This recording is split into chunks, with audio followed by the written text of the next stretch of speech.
Dehors, un blizzard mortel. À l'étage, votre petite fille endormie. Soudain, des coups violents frappent la porte. Vous ouvrez pour découvrir 15 membres du gang de motards le plus redouté au monde, traqués par des tueurs. Refusez, et ils gèlent sur place. Acceptez, et vous faites entrer l'enfer sous votre toit. Ce père célibataire, ancien soldat, a pris la décision la plus dangereuse de son existence. La suite de cette nuit cauchemardesque va littéralement vous couper le souffle. Restez bien avec moi jusqu'à la toute fin de la vidéo pour découvrir l'incroyable dénouement de cette histoire. Si ce récit vous intrigue déjà, prenez une seconde pour aimer cette vidéo et vous abonner à la chaîne. Dites-moi aussi dans les commentaires depuis quelle ville ou quel pays vous m'écoutez. J'adore vraiment découvrir d'où viennent mes spectateurs. Plongeons maintenant au cœur de la tempête. La neige frappait contre les fenêtres du chalet comme des poignées de gravier projetés avec violence. Un voile blanc et aveuglant engloutissait les sommets de la Sierra Nevada, effaçant toute trace du monde extérieur. Caleb Wyatt, un ancien infirmier de combat élevant seul sa fille de 7 ans, pensait que le pire de cette nuit se résumerait à la chute vertigineuse des températures et aux lignes électriques sectionnées par la tempête. Mais la montagne abrite des dangers bien plus imprévisibles que le froid. L'électricité avait sauté depuis 3 heures. À 34 ans, Caleb recherchait cet isolement implacable de son plein gré. Après 2 missions éprouvantes en Afghanistan et la perte fulgurante de sa femme Sarah, emportée par une leucémie foudroyante, le bruit constant et le chaos de la ville lui étaient devenus physiquement insupportables. Ce chalet massif, fait de rondins et de pierres, était son sanctuaire. C'était une forteresse impénétrable où il pouvait élever sa petite Lily loin de la cruauté du monde. Il y avait une corde de chêne s'écampilée près de l'âtre, des provisions plein le cellier, et un feu rugissant qui tenait les températures mortelles à distance. Il versait une tasse de café noir depuis un percolateur en fonte quand le premier son déchira le silence intérieur. Ce n'était pas le vent. Le blizzard hurlait et gémissait. Certes, mais ce bruit-là était un grognement mécanique, bas et saccadé, luttant désespérément contre les éléments. Des moteurs, plusieurs engins crachotant, agonisant en tentant de gravir l'allée escarpée et non pavée de sa propriété. Le pouls de Caleb s'accéléra imperceptiblement. Personne, absolument personne, ne montait si haut dans la montagne pendant un cataclysme qui avait déjà déversé 1 mètre de poudreuse. Puis vint le martèlement. 3 coups sourds, massifs et rythmés, qui firent trembler le lourd cadre en chêne de la porte d'entrée et vibrer le plancher. Ce n'était pas le frappement frénétique d'un randonneur égaré, mais l'exigence lourde d'hommes habitués à s'imposer. L'instinct du soldat, profondément enfoui mais jamais totalement éteint, s'embrasa dans ses veines. Traversant les ténèbres de son salon avec la précision silencieuse d'un homme ayant passé trop de temps en territoire hostile, il contourna les lourds manteaux d'hiver du placard pour en sortir son fusil à pompe menton. Il vérifia la chambre d'un geste fluide et glacé, s'assurant que la chevrotine était prête. Il n'alluma aucune torche. Ses yeux devaient rester habitués à l'obscurité, et il refusait catégoriquement d'offrir une cible à l'inconnu. « Qui est là ?» aboya Caleb, sa voix tranchante et autoritaire coupant net le sifflement des courants d'air glaciaux. « Nous avons besoin d'un abri », gronda une voix à l'extérieur, rugueuse comme de la pierre ponce et engourdie par le gel. Les routes sont des patinoires, nos motos sont mortes et mes hommes sont en train de geler sur place. Caleb hésita, le temps d'une inspiration douloureuse. Ouvrir cette porte signifiait compromettre la sécurité absolue de son foyer, l'endroit même où sa fille dormait paisiblement à l'étage. La garde fermée revenait à condamner des hommes à une mort glaciale et certaine sur son propre paillasson. L'infirmier militaire qui avait autrefois prêté serment de préserver la vie livra une guerre éclair, brève et violente, contre le père protecteur. Il arma le fusil, produisant un claquement métallique universellement menaçant, déverrouilla le pêne dormant et entrebâilla la porte de quelques centimètres seulement. Le vent hurlant s'engouffra instantanément dans la pièce, charriant une rafale de neige aveuglante. Sur son port se tenait une véritable montagne humaine. La barbe de l'inconnu était figée par la glace, son visage ravagé par les brûlures du vent. Mais c'est ce qu'il portait qui fit blanchir les jointures de Caleb sur la crosse de son arme. Un lourd blouson de cuir, raidi par le gel, arborant l'incontournable écusson rouge et blanc à tête de mort. Derrière ce colosse, recroquevillé contre les murs du chalet et à moitié enseveli sous les bourrasques, 14 autres hommes attendaient dans la nuit, membres du club de motards le plus redouté au monde. « Je suis Silas », annonça le géant, les dents claquant de façon incontrôlable malgré son envergure imposante. « On m'appelle Axo. Écoute, mec, j'entends le fusil à pompe et je le respecte. Mais mon frère Grip se vide de son sang après une glissade, et nous autres, on sera des cadavres congelés d'ici 20 minutes. Laisse-nous entrer, ou on crève sur ton paillasson. » Caleb plongea son regard dans celui de Axo. C'étaient des yeux durs, dangereux, forgé par la violence, mais qui brillait à cet instant de la frénésie d'un chef ayant épuisé toutes ses options. 15 hors-la-loi tristement célèbre, sa petite fille endormie à l'étage. Le calcul tactique dans son esprit était terrifiant. Reculez, ordonna Caleb, le canon pointé sans trembler sur le torse massif du colosse. Que tout le monde recule de cette porte. Axo leva ses énormes mains gantées en signe de reddition et aboya un ordre par-dessus son épaule. Les hommes grelottants reculèrent dans le cœur hurlant du blizzard. Voici les règles, projeta Caleb par-dessus le vacarme de la tempête. Vous n'apportez aucun problème sous mon toit. Vous empilez vos cuirs et votre quincaillerie, chaque couteau, chaque morceau d'acier que vous portez, sur le tapis de l'entrée. Au moindre faux pas, au moindre manque de respect envers ma maison, ou si l'un de vous s'approche du 2e étage, le froid sera le cadet de vos soucis. Axo acquiesça solennellement, jurant de s'y plier. Caleb recula et ouvrit la porte en grand. Le groupe s'engouffra à l'intérieur comme une armée de titans vaincus, apportant avec le froid mordant et une forte odeur d'ozone, de cuir mouillé et de gaz d'échappement. Dès que le lourd pêne dormant fut reverrouillé, le silence de la cabane devint oppressant, seulement brisé par le crépitement du foyer et la respiration rauque des survivants épuisés. Caleb se posta près de l'escalier, le fusil reposant contre sa hanche. Axo ne tergiversa pas. De ses doigts engourdis, il retira sa veste, sortit un lourd pistolet Colt de sa ceinture et le posa doucement sur son cuir, suivi d'un couteau de chasse. Il se tourna vers ses hommes et ordonna le désarmement total. Une tension asphyxiante s'installa. Ces hommes vivaient selon leur propre code, ils ne désarmaient devant personne. Un motard massif, le visage blême, hésita. Axo gronda, imposant une autorité sans faille, leur rappelant que cet inconnu leur sauvait la vie.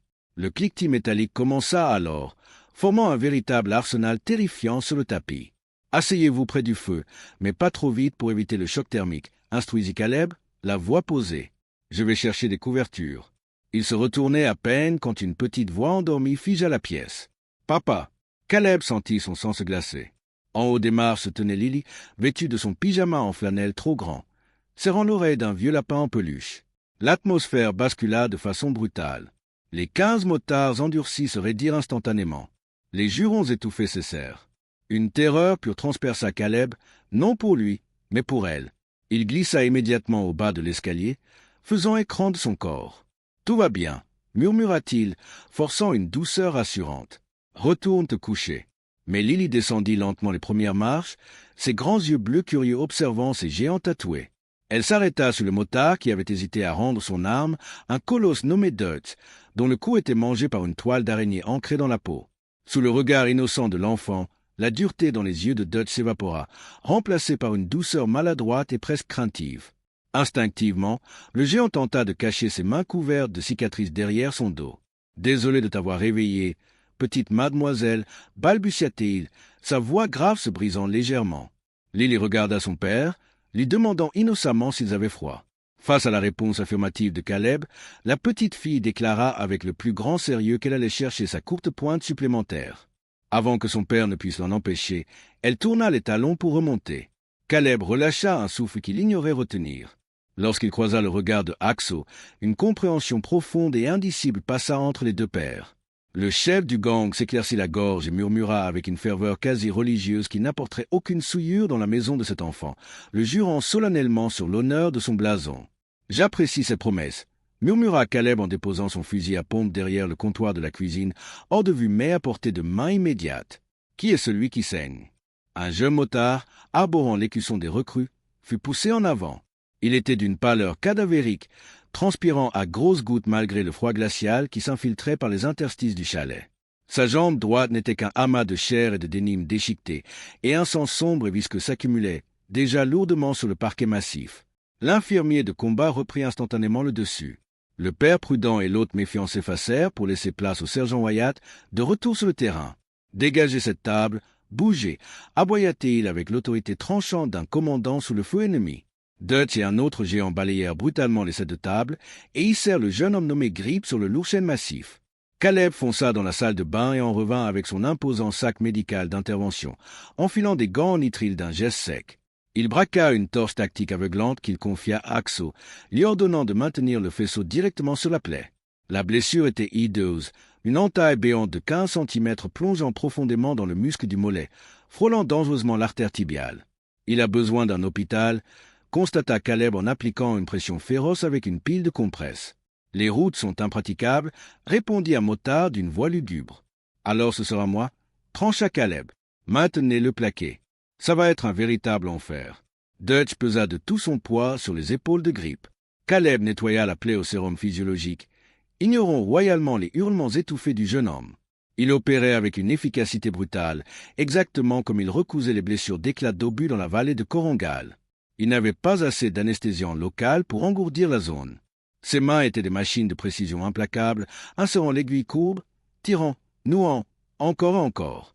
Les motards, hommes pourtant habitués à infliger la violence, observaient ce chirurgien improvisé dans un silence empreint d'une révérence absolue. Alors qu'il achevait la dernière couche de suture, Caleb chercha à l'aveugle une compresse propre sur la chaise adjacente, où l'équipement du blessé avait été jeté. Sa main frôla la lourde sacoche de cuir de Grip. Le rabat céda et s'ouvrit.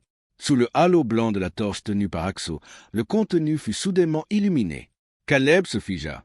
À l'intérieur, parfaitement alignés et emballés, se trouvaient des briques épaisses de billets de banque, des centaines de milliers de dollars. Juste en dessous, l'éclat terne et distinctif d'une arme automatique non enregistrée, surmontée d'un lourd silencieux modifié. L'air de la cuisine devint instantanément plus glacial que le blizzard hurlant au dehors. La lumière de la torche vacilla une fraction de seconde. Axo l'avait vu aussi. Caleb releva lentement les yeux de la chair à vif pour accrocher le regard brûlant du président du club. La confiance fragile, tissée au cours de la dernière demi-heure, ne tenait plus qu'à un fil microscopique. Ce n'était pas une simple virée ayant mal tourné. Il transportait quelque chose de majeur, et des hommes avaient été abattus pour avoir vu bien moins que cela. Caleb soutint le regard du géant censillé. Il ne chercha pas son arme. Il tendit simplement la main, rabattit le lourd morceau de cuir sur la contrebande et se replongea dans son ouvrage. Il noua le dernier fil chirurgical et enveloppa le mollet d'un bandage compressif immaculé. Retirant ses gants poisseux de sang, il se pencha vers Axo. Sa voix chuta dans un murmure bas, un avertissement venimeux que seuls deux pouvaient entendre. « Je n'ai absolument rien vu dans ce sac, Silas. J'ai vu un homme se vider de son sang, et je l'ai réparé. Mon implication s'arrête exactement ici. Vous êtes mes invités jusqu'à la fin de la tempête. Mais si les ennuis qui suivent cet argent s'approchent de ma porte et menacent ma fille, je ne tirerai pas de la chevrotine. J'utiliserai des balles pleines. » Axo ne se hérissa pas face à cette menace mortelle. Il opina lentement du chef avec une gravité solennelle. « Nous sommes des fantômes, Caleb, murmura-t-il, scellant un vœu silencieux. Nous n'avons jamais été ici, et aucun problème ne franchira votre seuil. Vous avez la parole des Hell Angels. » Les heures entre minuit et l'aube s'étirèrent dans une éternité angoissante. Le vent continuait son assaut acharné, martelant les lourds rondins de la cabane comme s'il tentait d'en arracher le toit par la force brute. À l'intérieur, le salon s'était transformé en un centre de triage et un dortoir de fortune. 14 hommes massifs et lourdement tatoués gisaient sur le sol, enveloppés dans chaque couverture et sac de couchage que Caleb possédait. L'air était saturé par l'odeur de la laine humide, de la fumée de bois et de l'âcreté métallique du sang séché. Caleb ne dormait pas. Assis dans un fauteuil en cuir à haut dossier dans le coin le plus sombre de la pièce, il gardait son arme posée en travers de ses cuisses. De l'autre côté de la pièce, Axo fixait les flammes avec des yeux lourds de fatigue. Vers 3 heures du matin, un colosse nommé Grindé, dont le visage n'était qu'une toile d'encre complexe et terrifiante, se leva en gémissant pour aller boire. À son retour, il se figea brusquement au pied de l'escalier. Caleb resserra son emprise sur son fusil. Sur la dernière marche, serrant son lapin en peluche, se tenait Lily. Elle dévisageait le géant de près de 140 kilos. Ce dernier, soudainement pétrifié, semblait terrifié à l'idée de faire le moindre faux mouvement. « Je n'arrive pas à dormir » chuchota la fillette, sa voix minuscule résonnant dans la vaste pièce. « Le vent fait trop de bruit. » Le regard paniqué de Grindé chercha celui du père, l'implorant silencieusement d'intervenir. Mais Caleb resta immobile, observant intensément la scène pour juger de la nature de cet homme. Lentement, avec une précaution infinie, le motard posa un genou à terre pour se mettre à la hauteur de l'enfant. Il ouvrit ses immenses mains pour prouver qu'elles étaient vides. « C'est vrai que ce vent est sacrément bruyant. » Petit oiseau, gronda Grindé d'une voix grave qu'il s'efforçait d'adoucir. « Mais tu sais quoi? La cabane que ton papa a construite est faite de bois solide et de pierre. Le vent peut souffler de toutes ses forces, il n'entrera pas ici. Tu es en sécurité absolue. » Il fouilla dans la poche de sa chemise en flanelle et en sortit un petit cheval de bois magnifiquement sculpté. « Je fabrique ça quand je m'ennuie sur la route. Si tu veux, il peut monter la garde dans ta chambre. » Le visage de Lily s'illumina. Elle accepta le cadeau en remerciant doucement le géant avant de remonter se coucher. Grindé relâcha un immense soupir de soulagement et croisa le regard de Caleb, qui lui adressa un lent signe de respect mutuel. Axo s'approcha alors du coin de Caleb, tirant une chaise pour s'y asseoir lourdement. « C'est un homme de bien », murmura le chef des motards. « Il a 3 filles à lui. Il prendrait une balle pour n'importe laquelle d'entre elles. Les hommes de bien peuvent aussi traîner des problèmes dans leur sillage. » Silas, rétorqua doucement Caleb. « Et les problèmes suivent généralement les sacs d'argent illicites et les armes non déclarées. » Axo se frotta le visage d'une main calleuse, fixant le plancher avec amertume. « Je te dois la vérité. L'argent dans ce sac, nous ne l'avons pas volé. Il appartient au père de Grippe. Un cartel impitoyable de Reno a saigné sa famille à blanc pendant des années. Nous avons frappé leurs planques pour récupérer chaque centime, pour rendre justice à un gamin qui avait tout perdu. Mais ils n'ont pas apprécié. Ils nous ont pris en chasse avec le nombre de leur côté. Nous avons poussé nos machines à l'extrême dans la montagne pour les semer, et Grippe a chuté. Est-ce qu'il monte ? Demanda Caleb, sentant la température de son propre sang chuter brutalement. Non, assura fermement Axo. La tempête a fermé le col derrière nous. Personne ne peut monter ici avant les chasse-neige. Ta fille et toi ne courez aucun risque. Caleb tourna son regard vers les vitres givrées. Le hurlement du vent commençait étrangement à changer de tonalité. J'espère que tu as raison, Silas, pour notre survie à tous. L'aube se leva avec une brillance aveuglante et immaculée. La tempête avait fini par s'épuiser, abandonnant dans son sillage un silence profond et résonnant. La lumière du soleil inondait le chalet, se reflétant sur plus d'1 mètre de poudreuse fraîche qui ensevelissait le monde extérieur et effaçait jusqu'à la trace de l'allée. À l'intérieur, la scène était presque irréelle. 15 membres des Hellangers occupaient la cuisine de Caleb, qui cuisinait d'imposantes piles de pancakes et de bacon sur une plaque en fonte.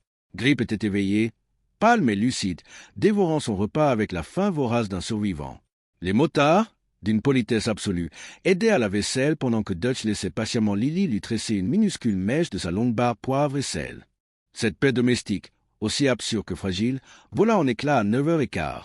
La radio d'urgence à ondes courtes, branchée pour surveiller l'avancée des chasse-neige, crachota soudain. Ce n'était pas la voix d'un répartiteur du comté. Ici l'unité 3, grésilla une voix froide. Nous sommes à la base de la pente de la route 89. Impossible pour les camions, mais il y a des traces. Une flopée de motos montées avant le gros de la neige. Le tintement des fourchettes cessa net. Dutch se raidit, écartant doucement la petite fille. Axo reposa sa tasse, la mâchoire contractée. Bien reçu, unité 3, répondit une seconde voix avec un accent glacial. Déchargez les motoneiges. Suivez les traces. S'ils sont retranchés, brûlez-les à l'intérieur. Ne perdez pas ce paquet. Caleb croisa le regard de Axo. Ils ont amené des traîneaux, murmura l'infirmier, la voix soudainement dénuée de toute émotion.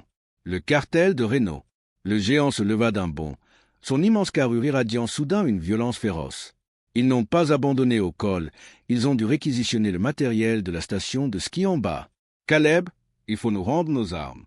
On dégage immédiatement par l'arrière, on va les attirer loin de ta propriété dans la poudreuse.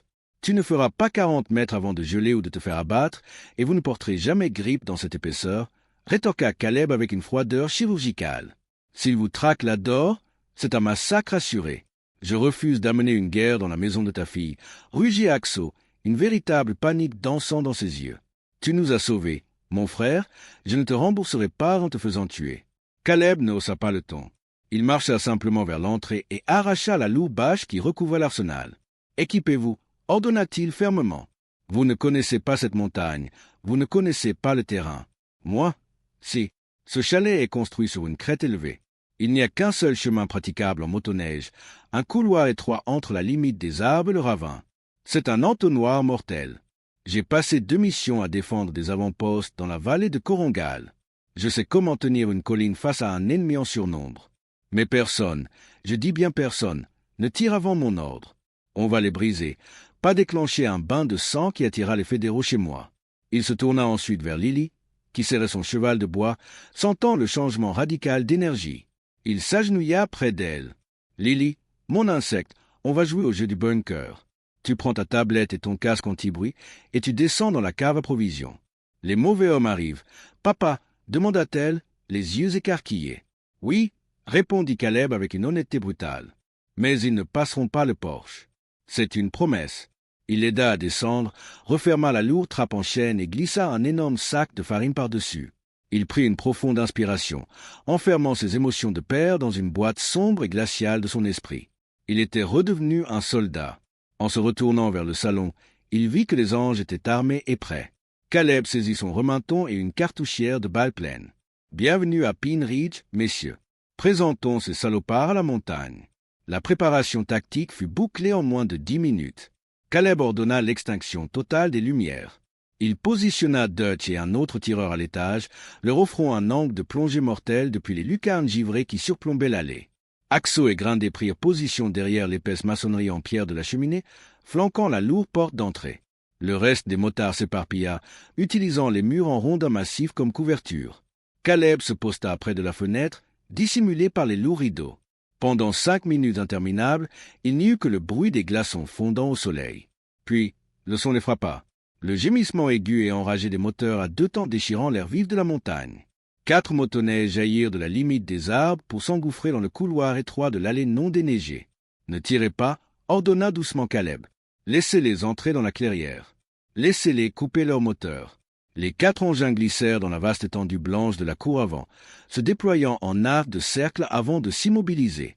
Le silence qui suivit fut assourdissant. 8 hommes descendirent. Ils ne ressemblaient pas à de simples voyous, mais se déplaçaient avec une précision paramilitaire. Le chef, enveloppé dans une parka blanche, leva un mégaphone. Sa voix résonna, artificiellement amplifiée, ordonnant qu'on leur remette la sacoche sous peine de réduire le chalet en cendres avec tous ses occupants. À l'intérieur, Grindé resserra sa prise sur son arme, prêt à faucher l'homme. Caleb l'en empêcha d'un geste sec, rappelant la stratégie. Il fallait viser les machines, pas les hommes, pour les piéger. L'infirmier de combat prit une inspiration glaciale, s'écarta du rideau et ouvrit la porte d'entrée d'un coup de botte. Il s'avança sur le porche, le fusil rementon fermement calé contre son épaule. Les 8 tueurs du cartel braquèrent instantanément leurs armes sur lui. « Vous êtes sur une propriété privée ?» tonna Caleb, sa voix portant l'autorité indiscutable d'un homme habitué à commander sous le feu ennemi. « Vous avez exactement 5 secondes pour faire demi-tour et quitter ma montagne. » Le chef du cartel laissa échapper un rire rocailleux et dédaigné. Il épaula son fusil d'assaut, visant directement la poitrine de Caleb, le traitant d'homme mort. Caleb n'attendit pas les 5 secondes. Il pressa la détente. Le fusil à pompe cracha un rugissement assourdissant qui brisa le silence cristallin de la vallée. Il n'avait pas visé le chef, mais la première motoneige. La lourde balle en plomb massif déchira le carénage, pulvérisant le bloc moteur dans une explosion de métal étincelant. Avant même que les assaillants ne puissent comprendre ce qui venait de se passer, Caleb rechargea dans un fracas métallique et hurla d'ouvrir le feu. Le chalet entra en éruption. Depuis les fenêtres de l'étage, Dutch déclencha un tir de suppression terrifiant qui déchiqueta la neige et pulvérisa les pare-brises des engins restants. Au rez-de-chaussée, Axo et ses hommes tirèrent des rafales rythmées et d'une discipline implacable. C'était un mur de plomb pur. Les tueurs du cartel, qui s'attendaient à trouver une poignée de motards blessés et terrifiés, furent totalement pris de court par cette embuscade fortifiée. Piégés dans un mètre de poudreuse, sans aucune couverture, ils paniquèrent. Caleb tira une 2e balle pleine, arrachant la chenille de la 3e motoneige. « Cessez le feu » hurla-t-il par-dessus le vacarme. Les L-Angels stoppèrent net. L'écho des détonations roula le long des sommets, laissant place à une forte odeur de cordite et au sifflement des moteurs agonisants. Les hommes du cartel étaient en pleine déroute. Totalement surpassés, ils s'enfonçaient dans la neige, terrifiés. Caleb braqua son arme fumante sur le chef, recroquevillé derrière son engin en ruine. « La prochaine salle ne visera pas vos moteurs », avertit le père de famille, la voix résonnant sur la neige. « Jetez vos armes, prenez vos blessés sur la dernière machine en état et commencez à marcher. Si vous revenez, je vous enterre dans le ravin. » Le chef évalua ses options évaporées. Les mains tremblantes, il lâcha son arme dans la neige. Ses hommes l'imitèrent. Dans une hâte désespérée et humiliante, ils s'entassèrent sur l'unique traîneau rescapé et entamèrent leur misérable retraite glaciale vers la vallée. Le silence qui s'abattit sur la montagne était encore plus lourd que ne l'avait été la tempête. Une fumée noire s'élevait paresseusement des carcasses éventrées des motoneiges du cartel, souillant la blancheur immaculée de la cour de Caleb. À l'intérieur, l'odeur âcre de la poudre à canon s'accrochait aux rondins, rappel métallique de la violence inouïe qui venait d'épargner de justesse leur sanctuaire. Caleb ne baissa pas immédiatement sa garde. Les yeux fixés sur la lisière des arbres, l'instinct de survie de la vallée de Korongal lui hurlait de ne pas se relâcher tant que le périmètre n'était pas absolument sûr.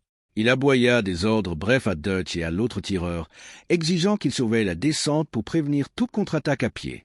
Ce n'est que lorsqu'ils confirmèrent que seul le vent agitait les aiguilles de pin que Caleb enclencha enfin la sécurité de son arme. Il posa le fusil contre l'âtre de pierre et marcha droit vers le cellier. Il tira le lourd sac de farine et ouvrit la trappe. L'infirmier de combat s'évapora instantanément, laissant place à l'angoisse dévorante du père. Lily aplatit doucement.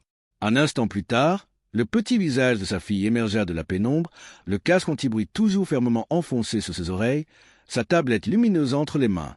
Elle écarta une oreillette, demandant d'une voix légèrement tremblante si les mauvais hommes étaient partis.